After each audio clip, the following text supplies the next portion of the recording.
मी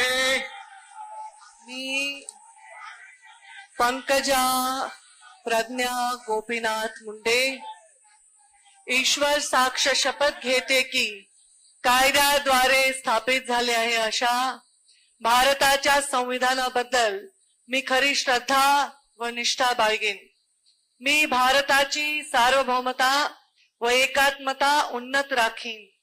मी महाराष्ट्र राज्याची मंत्री म्हणून माझी कामे निष्ठापूर्वक व सदसद विवेक बुद्धीने पार पाडीन आणि संविधान व कायदा यानुसार सर्व तऱ्हेच्या लोकांना मी निर्भयपणे व निपक्षपातीपणे तसेच कोणाच्याही विषयी ममत्व भाव किंवा आकस न बाळगता न्याय्य वागणूक देईन.